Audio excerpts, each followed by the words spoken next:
પાઠ્યપુસ્તકના કાગળની ગુણવત્તા અંગે તપાસ શરૂ કરવામાં આવી છે। શિક્ષણ મંત્રી કુબેર ડિંડોરે તપાસનો રિપોર્ટ માંગ્યો છે।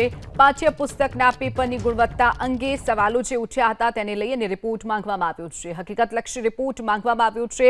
રિપોર્ટ આવ્યા બાદ કાર્યવાહી કરાશે તેવું પણ કુબેર ડિંડોરે જણાવ્યું છે। જો કોઈ દોષિત હશે તો કાર્યવાહી થશે।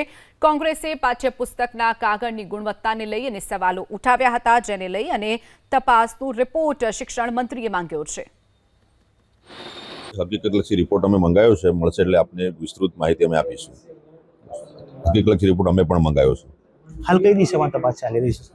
હકીકતલક્ષી રિપોર્ટ અમે મંગાવ્યો છે, મળશે એટલે આપને જણાવીશું। જે રિપોર્ટ સામે આવ્યા બાદ જે કસૂરવારો ઠેરશે તેમની સામે શું કાર્યવાહી કરવામાં આવશે? જે કંઈ રિપોર્ટ આવ્યા પછી જ આગળની કાર્યવાહી કરીશું। પ્રવેશોત્સવના તાઇફાઓ વચ્ચે પાઠ્યપુસ્તકોની અછત સામે આવી છે। ગુજરાતી અને અંગ્રેજી માધ્યમના પુસ્તકોની ઘટ, ધોરણ 5, 6, 7ના સાયન્સ, મેથ્સ, સંસ્કૃતના પુસ્તકની તંગી સામે આવી છે। ધોરણ 11 કોમર્સના કેટલાક પુસ્તકો હજુ પણ નથી મળી રહ્યા।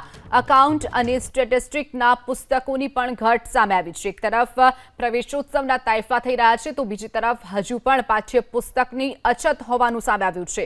ગુજરાતી અને અંગ્રેજી માધ્યમના પુસ્તકોની ઘટ છે।